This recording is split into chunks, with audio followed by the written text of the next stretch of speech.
कथा, पुरुषार्थ कथा, सुनो सुनो सिद्धार्थ कथा। सत्य कथा, पुरुषार्थ कथा, सुनो सुनो सिद्धार्थ कथा। चढ़ते सूरज सा तेजवान वो कीर्तिमान, हुंकार भरे जब कूच करे, थर थर कांपे आसमान। वो राजपुत्र वो शूरवीर, पर्वत को भेद दे उसके तीर, शांति का स्रोत करुणा की धार, निर्झर झरे मन से अपार। वो राजपुत्र वो शूरवीर, पर्वत को भेद दे उसके तीर, है शाक्य वंश का वो तारा, जगमग है जिससे जग सारा। सत्य कथा, पुरुषार्थ कथा, सुनो सुनो सिद्धार्थ कथा।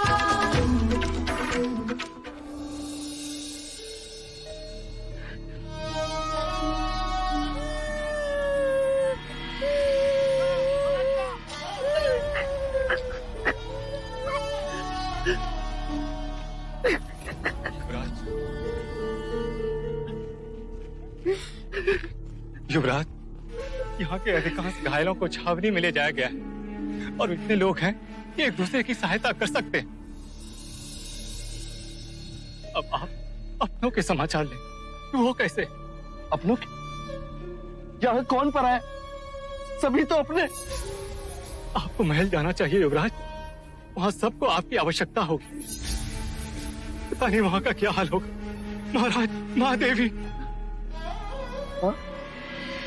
गोपा, राहुल, नहीं।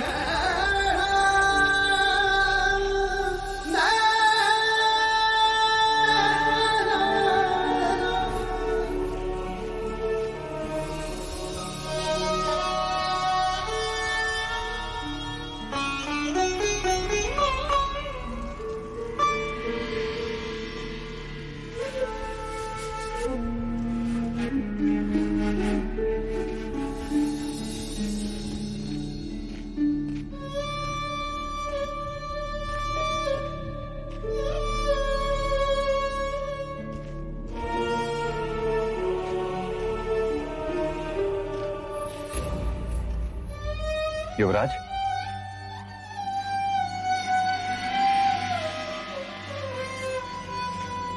सिद्धार्थ, काकश, ये सब। तुम बताओ सिद्धार्थ, तुम कैसे हो? मार्ग में तुम्हारी बांदुल से मुठभेड़ तो नहीं हुई? नहीं काकश, मैं तो पहाड़ों के मार्ग से मगध पहुंचा था। यदि मुझे तनिक भी आभास होता है कि प्रसन्नजीत इस तरह से। सब कुछ अचानक हुआ युवराज, और वो भी 2 दिशाओं से आक्रमण, इसीलिए हमारी सेना बढ़ गई। शाक्यों की तलवारें अधिक नहीं थी, किंतु बलहीन भी नहीं थी। यदि आक्रमण एक और से हुआ था तो कौशल की पराजय निश्चित थी। हम सब तो साथ थे सिद्धार्थ, परंतु तुम अकेले, इसीलिए महल चिंतित था। आप तो जानते हैं काकश जी, मैं युद्ध रोकना चाहता था, इसीलिए तो प्रस्ताव लेकर मगध गया था। वो तो महाराज बिंबिसार के संदेश के कारण प्रसन्नजीत रुक गया, अन्यथा। काकश, माँ, काकी माँ, सब कहाँ हैं? सुरक्षित है, सारा महल सुरक्षित है सिद्धार्थ। और महाराज? सिद्धार्थ,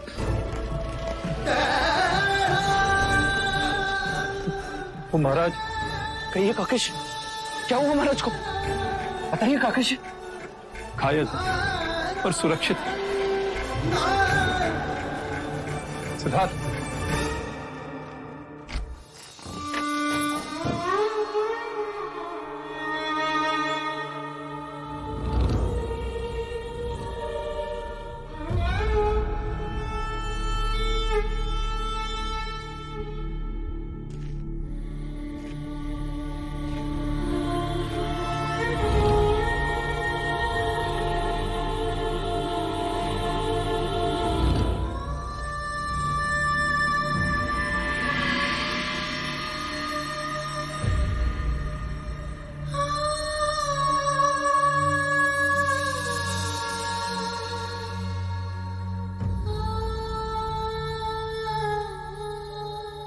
पिताश्री।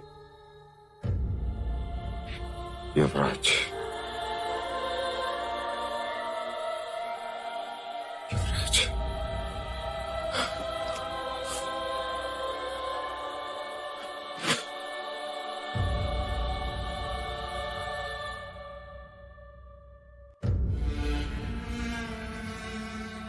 तुम्हें सकुशल देखकर मुझे प्रसन्नता हुई पुत्र।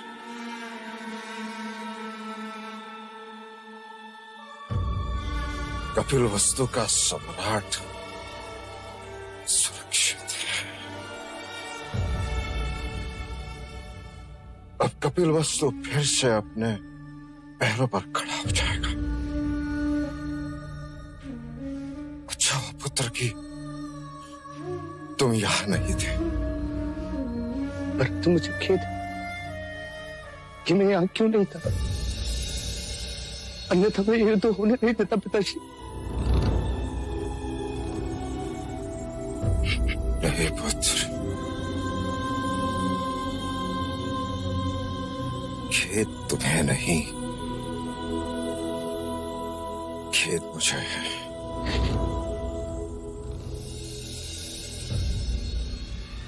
अश्वमेध के युद्ध में प्रसन्नजीत का शिरच्छेद कर दिया होता तो ये युद्ध ही नहीं होता।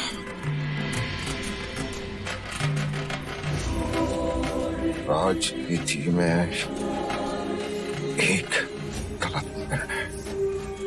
वो निर्णय गलत नहीं था पिताजी। उस युद्ध में हमारी विजय उस निर्णय में आधारित ही थी। नहीं युवराज,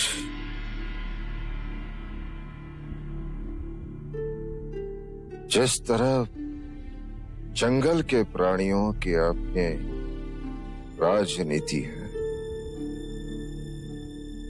जो बलवान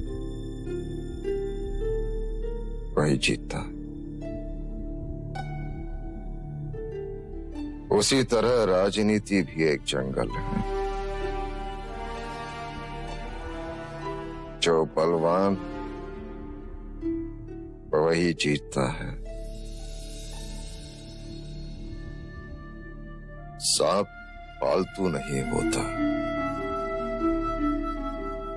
फिर भी पालो और काटे तो दोष सांप का नहीं,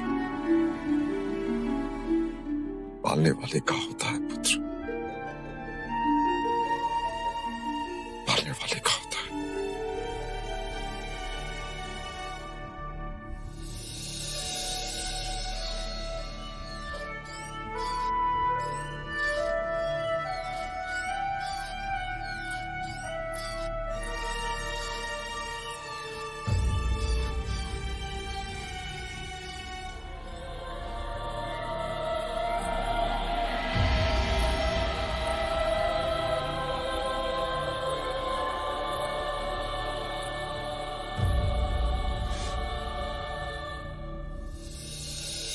एक युद्ध और चारों ओर दुख का साम्राज्य छा गया। मनुष्य सोचता कुछ है और होता कुछ और।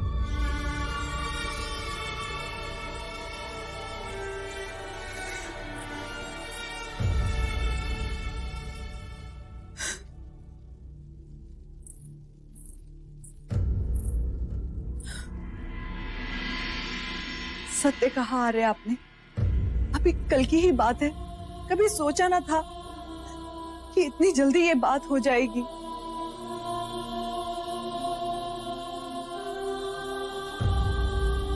आपने पूछा नहीं आर्य कि क्या हुआ?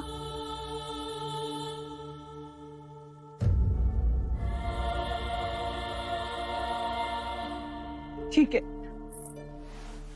चलो मैं ही बता देती हूँ। कल राहुल पहली बार घुटनों के बल चला और फिर रोने लगा।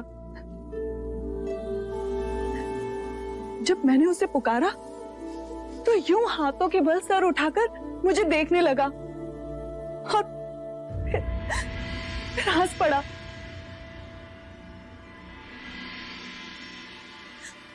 आपके पुत्र के हाथों में बड़ी ताकत है, बिल्कुल आप ही की तरह। हाँ, बड़ी ताकत है।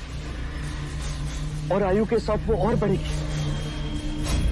हाथ और शक्तिवान होंगे, तलवार थामेंगे, और फिर मनुष्य होकर भी वो मनुष्य का सर काटेंगे या कटवाएंगे। ये क्या कह रहे हैं यार? अपने राज्य की रक्षा करना धर्म नहीं? मैं इस धर्म में नहीं मानता।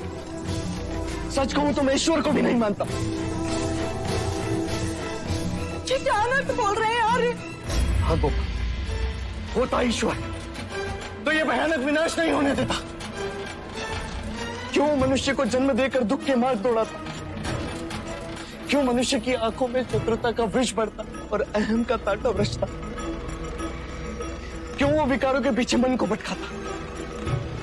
क्यों ये युद्ध होता और प्राणों की आहुति दी जाती? क्यों सरहदों के विस्तार को क्षत्रिय प्रगति का नाम देते? क्यों वेद और पुराण शूद्रों के लिए निषेध होता? तुम कदाचित ही मानो गोपाल, पर एक उपवन में जितने पुष्प उगते हैं उससे अधिक शवों को देखकर आया हूं मैं। नहीं चाहिए मुझे राजपाट, नहीं बनना मुझे राजा। मुझे केवल दुख से मुक्ति का मार्ग चाहिए। मुझे शांति चाहिए, मुझे शांति चाहिए,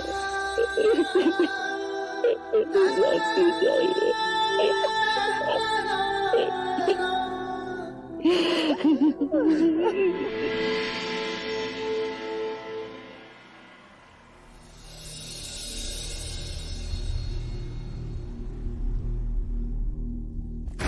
युवराज सिद्धार्थ पधार रहे हैं।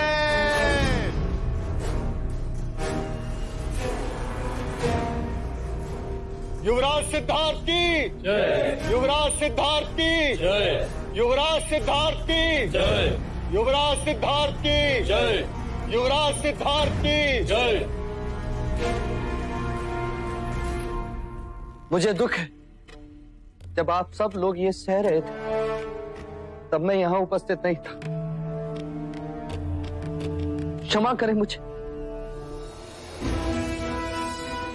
इसमें दुखी होने की क्या बात है युवराज सिद्धार्थ? हमें तो प्रसन्नता है कि आप राजा बिंबिसार के हाथ हैं। हाँ युवराज, अब हम मगध नरेश की सहायता से उस प्रसन्न जीत का सर उसके धड़ से अलग कर देंगे।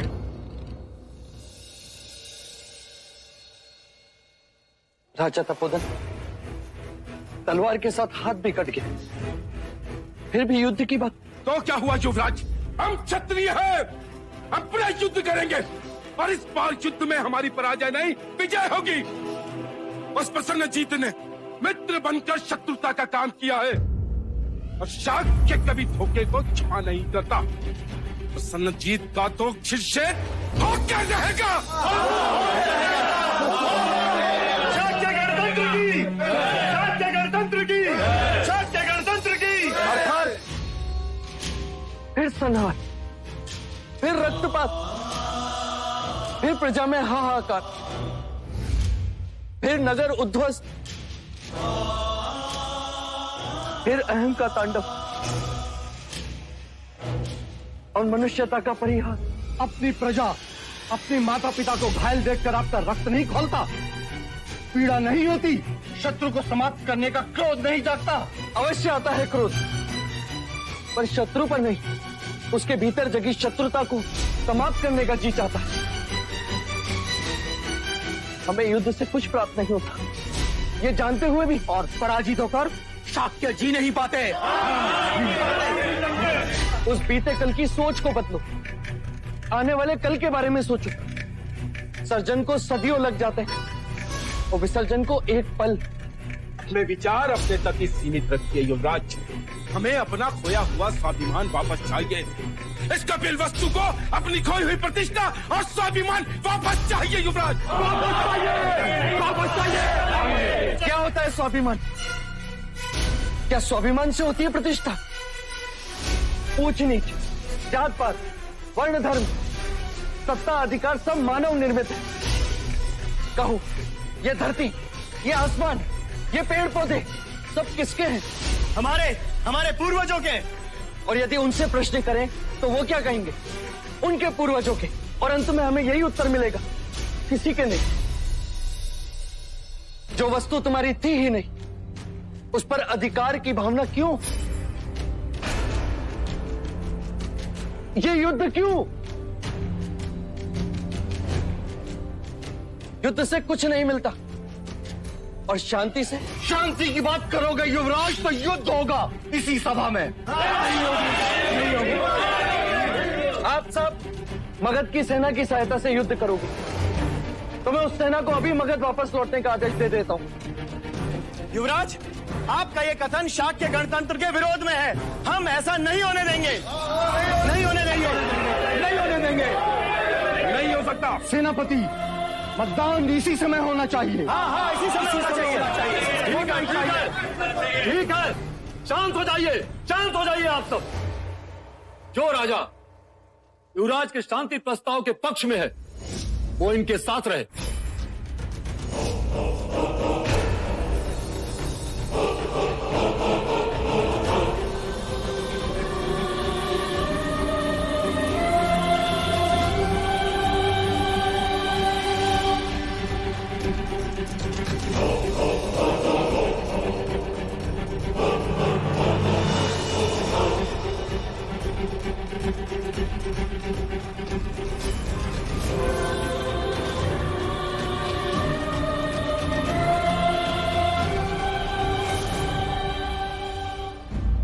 युवराज, महाराज शुद्धोधन यहाँ होते तो वो भी युद्ध के पक्ष में ही होते। राजनीति भी एक जंगल है, जो बलवान वही जीतता है।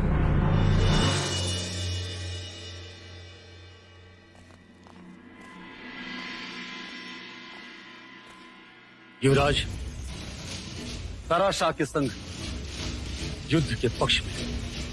अब निर्णय आपको करना है कि आप इनके पक्ष में हैं या नहीं।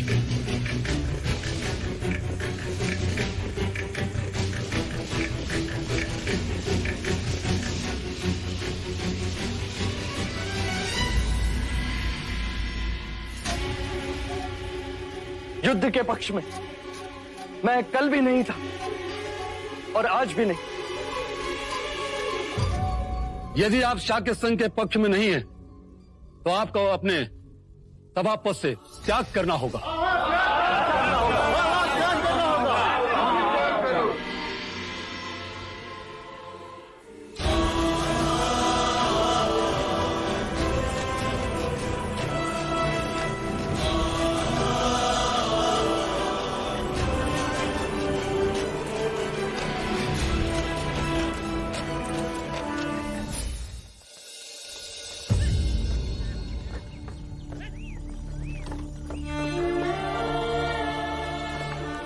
रुको, रुको।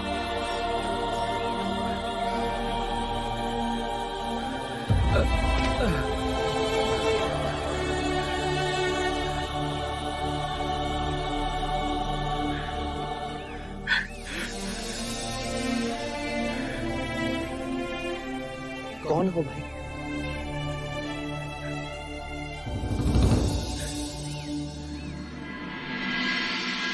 गौरी को असत्य बोलने के लिए 10 कोड़े मारने का दंड सुनाया जाता है। नहीं महाराज, मुझे क्षमा कर दो, मुझे क्षमा कर दो। अगर आपके बाद असत्य बोलो तो मेरे अनाज और खेत सब आपके। महाराज, गौरी को क्षमा कर दीजिए। अब से वो कभी असत्य नहीं बोलेगा। महाराज, मैं नगर छोड़ दूंगा और जाने से पहले एक बार युवराज सिद्धार्थ से मिलना चाहता हूँ। आपने मुझे सत्य के मार्ग पर चलना सिखाया। आपका विश्वास बना रहे, इसलिए मैंने किसी भी तरह का लालच न करके कोई भी छल कपट नहीं किया। वैश्य गौरी? हाँ।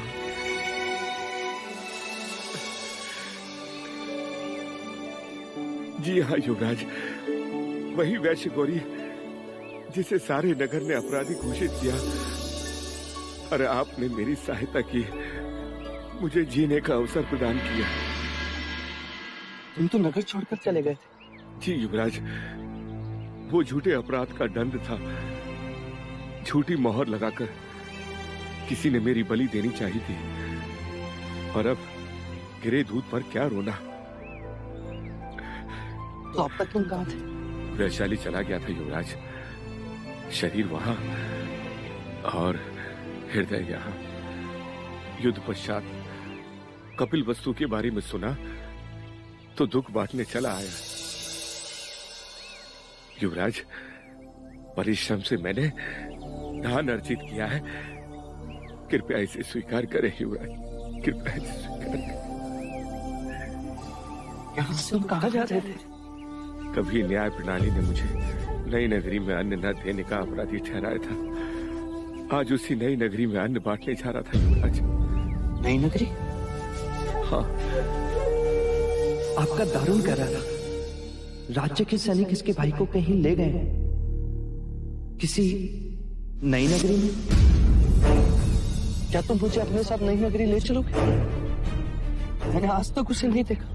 युवराज, हमें महल जाना चाहिए। महाराज हमारी प्रतीक्षा कर रहे हैं।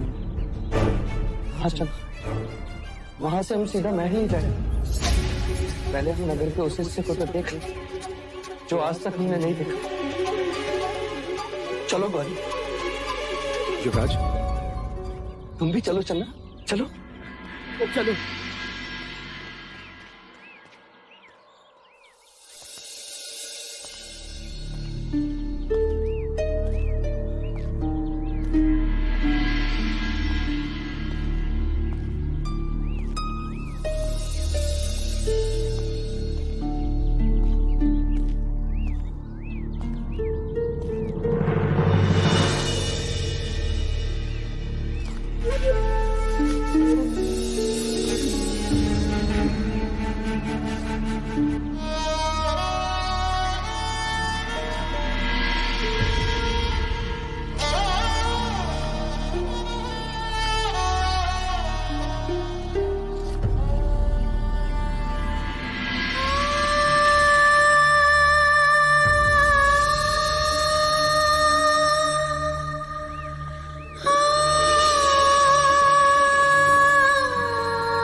ये सब हम क्या देख रहे हैं चंदा?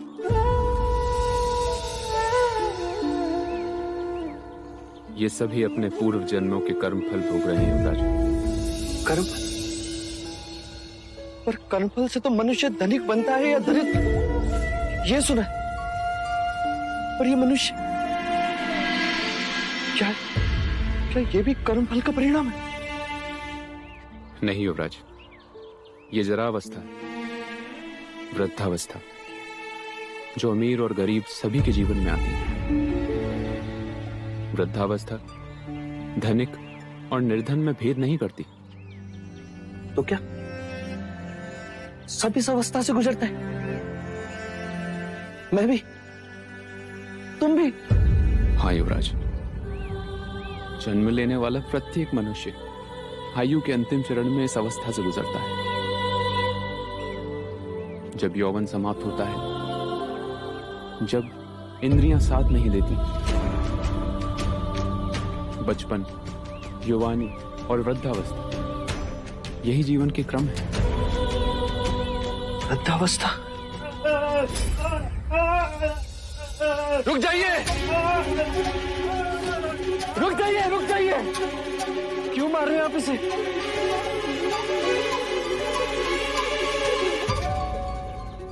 नहीं युवराज, ये क्या कर रहे हैं आप? राज, ये रोगी है। लोग इसे छूते नहीं। और रोग तो मुझे भी हुआ था, और सबने मुझे छुआ भी था। पर वह साधारण रोग था युवराज, ये कुष्ठ रोग है।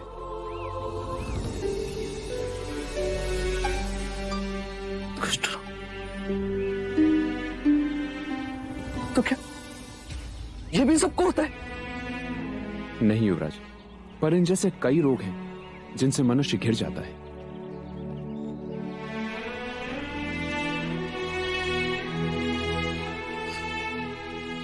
कर्मफल से दरिद्रता मिलती है, कर्मफल से मनुष्य रोगी होता है। क्या ऐसा कोई मार्ग नहीं जिससे कर्मफल को बदला जा सके, जिससे संसार के सारे दुखों को हम मिटा सके, जिससे यौवन और धन चिरंजीवी हो जाए? कैसे होगा चिरंजीवी जब तक तुम जैसे जन्म लेते रहेंगे?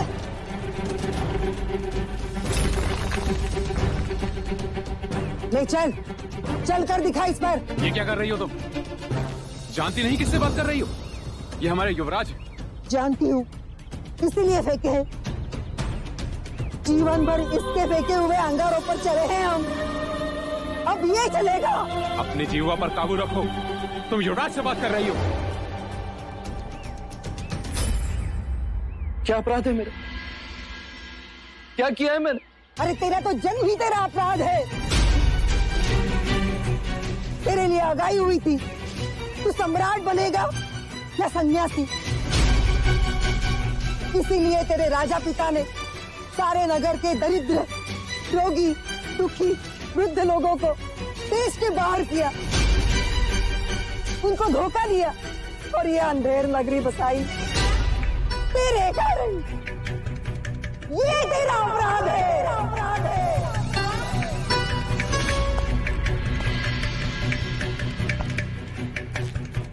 पर ऐसा क्यों? अरे कोई दुख तेरे आंखों के सामने नहीं आए और तू बैरागी ना बने, इसलिए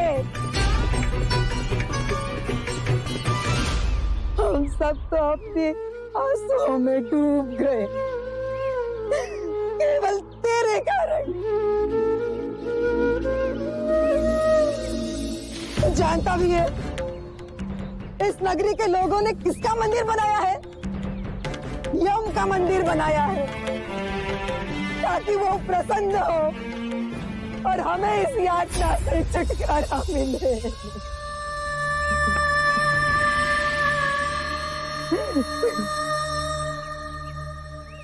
मनुष्यता का कितना बड़ा उपहास।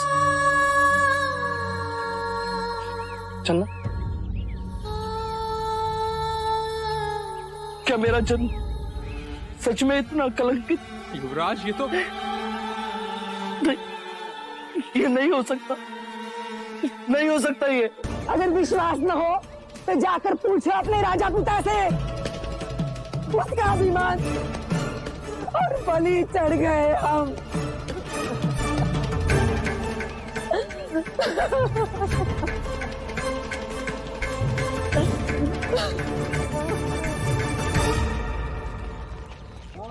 सत्य, सत्य, सत्य, सत्य, सत्य, सत्य, सत्य, सत्य, सत्य, सत्य, सत्य, सत्य, सत्य, सत्य, सत्य, सत्य, सत्य। कहिए महाराज, और कितने वेद छिपाए आपने? ना मुझे मेरी माँ के विषय में बताया, ना नई नगरी के बारे में। एक बार भी आपने ये नहीं सोचा कि जब आपका पुत्र बड़ा होगा और जानेगा, उसके कारण कितने लोग बेघर हो गए, कितने लोगों को नगर बाहर निकाल दिया गया था, तो वो क्या सोचेगा? क्या कभी वो स्वयं को क्षमा कर पाएगा?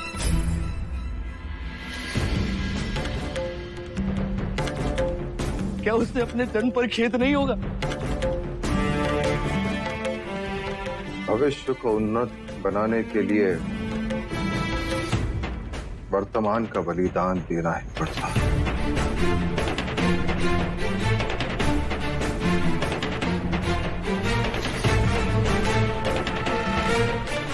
अब तुम सम्राट बनोगे तो न जाने कितने लोगों के घर बसाओगे, उन्नति लाओगे। एक योग्य राजा भाग्य से मिलता है प्रजा को, और मैं तुम्हें राजा ही बनाना चाहता था। और एक योग्य राजा देने की इच्छा आप बुरे शासक बन गए पिताजी। पूरी एक पीढ़ी को नर्क भेज दी। सिद्धार्थ, इन्होंने जो किया वो इसलिए किया कि दुख तुम तक ना पहुंचे। और दुख तो पहुंच ही गया ना मां। उन सबके दुखों का बोझ मैं अपने कंधों पर उठाकर चल रहा हूं।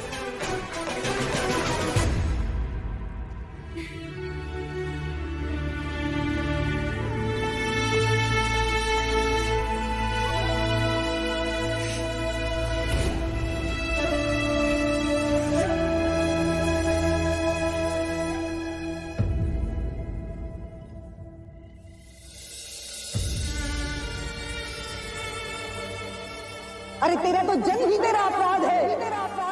तेरे लिए आगाई हुई थी, तू सम्राट बनेगा या सन्यासी। इसीलिए तेरे राजा पिता ने सारे नगर के दरिद्र, रोगी, दुखी, वृद्ध लोगों को देश के बाहर किया, उनको धोखा दिया और ये अंधेर नगरी बसाई तेरे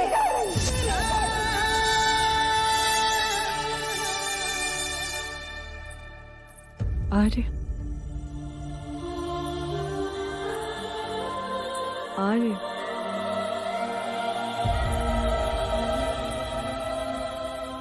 आर्य,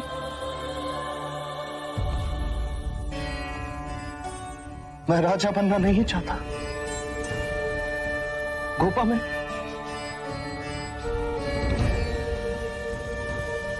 ये क्या बात कर रहे हो? किस विपदा से घिरे हो आर्य? इतने विचार दिए कि 2 बार पुकारने पर उत्तर भी नहीं दिया। मेरे प्रश्न ही अब मेरे लिए यम बन रहे हैं। न जाने वो कब मेरी सांसें घुटती।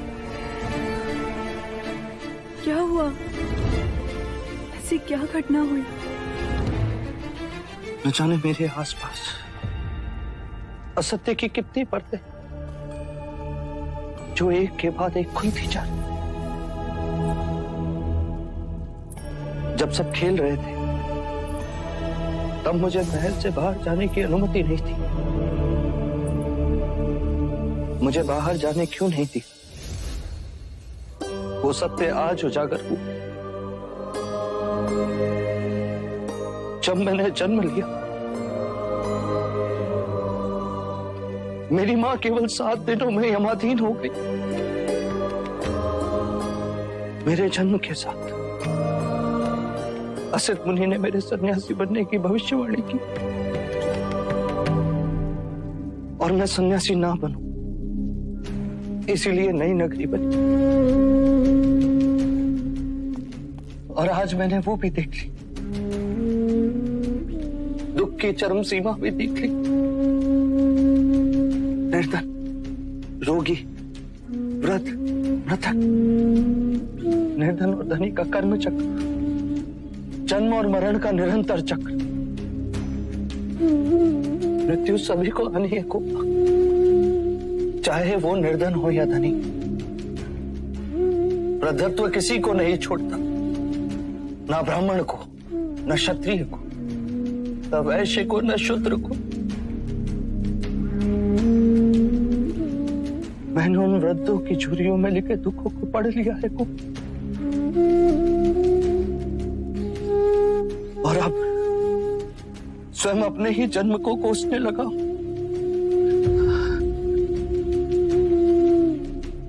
यदि जीवन ऐसा है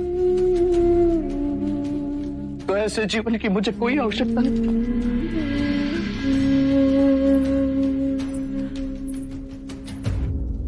सोच को इतनी सीमित ना बनाओ आर्य कि दुख के आगे देख ना सको। आपने जीवन के बारे में जाना, पर ये क्यों भूल गए कि जीवन में प्रेम भी है और विश्वास भी। स्नेह से सारी पीड़ाएं नष्ट होती हैं। माना कि दुख से जीवन में संघर्ष है, पर प्रेम दुख पर भारी है। देखो, मेरे जीवन में आप हो, आप मुझसे स्नेह करती हो और मैं आपसे, और यही प्रेम दुखों से संघर्ष करने की शक्ति देता है। मैं जब भी उदास होती हूँ, राहुल का चेहरा देखती हूँ और फिर दुख दिखाई ही नहीं देता। स्नेह और विश्वास सृष्टि की नींव है। हाँ। कहाँ जा रहे हो आर्य? राहुल को देखा।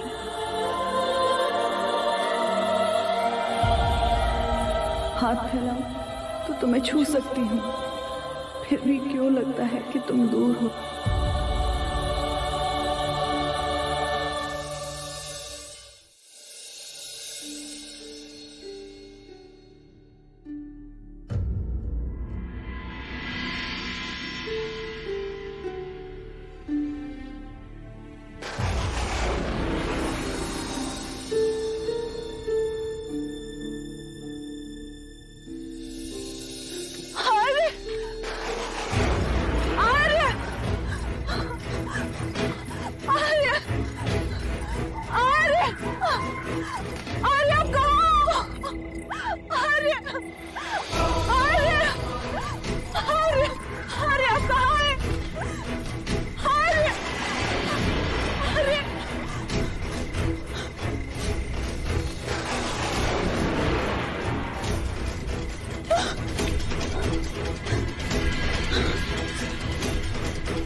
यहाँ आ रहे? ये क्या हुआ? गोपा ये तड़प रहा, कदाचित प्यासा है। कब से मैं इसे पानी पिलाने की कोशिश कर रहा हूं, चिल्लाता है पर पानी नहीं पीता। ये पानी नहीं पिएगा आज। क्या? क्यों नहीं पिएगा? कहते हैं पक्षियों में भी मनुष्य के समान प्रेम भावना होती है। एक के बिना दूसरा जीवित नहीं रह सकता। उन्होंने वहां प्राण त्याग दिए, ये मादा भी अपने प्राण दे देगी। विरह ये सह नहीं पाते और एक के बिना दूसरा जीवित नहीं रहता। इनके बीच प्रेम का ही अटूट बंधन है। अर्थात प्रेम की चरम सीमा भी दुख है। कदाचित परिभाषा भी दुख। प्रेम अर्थात अप्रत्यक्ष दुख, केवल दुख।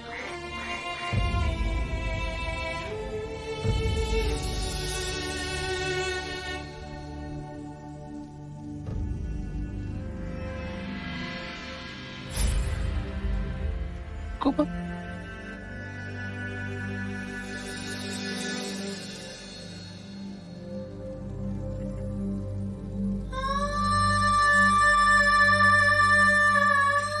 बोलो गोपा, एक दूसरे से इतना प्रेम कि सृष्टि ईर्ष्या कर, और हम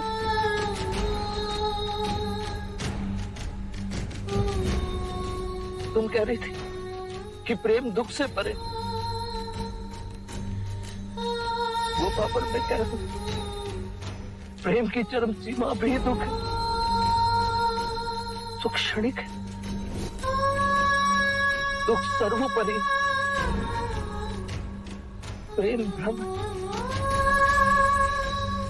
और विरह सनातन है।